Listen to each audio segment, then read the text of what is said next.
السلام علیکم ورحمۃ اللہ وبرکاتہ۔ آئیے پہلے ہم آج کا سبق سمجھ لیتے ہیں۔ بے سمجھ لڑکوں کے ہاتھ میں ان کا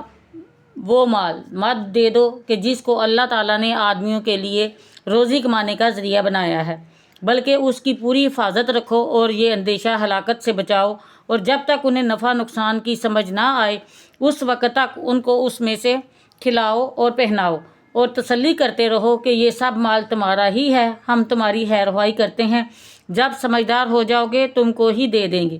ان میں اپنے نفع نقصان کی سمجھ اور سلیقہ پاؤ تو ان کا مال ان کے حوالے کر دو۔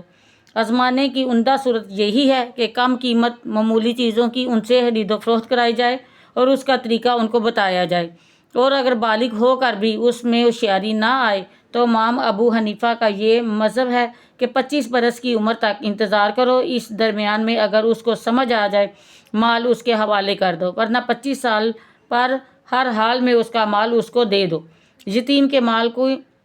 کو ضرورت سے زیادہ خرچ کرنا منع ہے، مثلا 1 پیسے کی جگہ 2 پیسے خرچ کر دو، اور یہ بھی منع ہے کہ اس بات سے گھبرا کر کے یتیم بڑے ہو کر اپنا مال ہم سے لے لیں گے، خرچ کرنے میں جلدی کرنے لگو۔ سرپرست یتیم کے مال کو اپنے خرچ میں نہ لائے، اور اگر یتیم کی پرورش کرنے والا محتاج ہو تو اپنی خدمت کرنے کے موافق ضرورت کے مطابق خرچ کر لے، مگر مالدار کو کچھ بھی خرچ کرنا جائز نہیں۔ اللہ تعالیٰ حساب لینے والا ہے۔ آئیے اب ہم آج کا سبق پڑھتے اور لکھتے ہیں۔ اعوذ باللہ من الشیطان الرجیم، بسم اللہ الرحمن الرحیم۔ وابتلوا الیتامی، اور آزما لو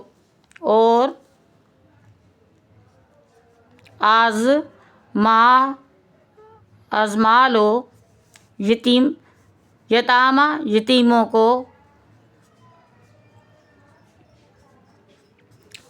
حتیٰ یہاں تک کہ اذا جب بالغوا پہنچے، بالغ النکاح نکاح کی عمر کو، فَإِن پس اگر آنستم پاؤ تم آنستم منہم ان میں سے رشدن ہوشیاری یا چالاکی،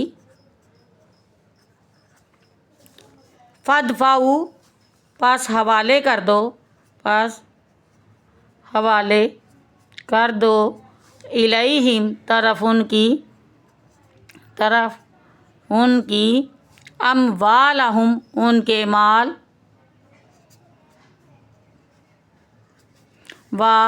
اور لا نہ تأکلوہا نہ تم کھاؤ ان کو، یعنی کہ اس مال کو، اور نہ تم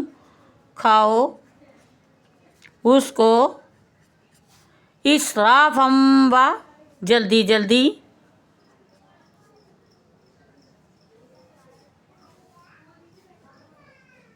ان کو زیادتی سے، اسرافا و زیادتی سے، اور بدارن جلدی، این یکبروا یہ کہ بڑے ہو جائیں،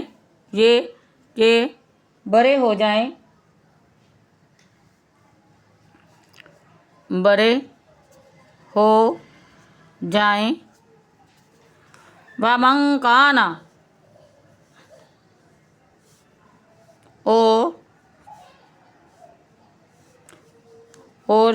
من کانا جو کوئی ہو مالدار، غنیًا مالدار، فلیستعفف پس چاہیے کہ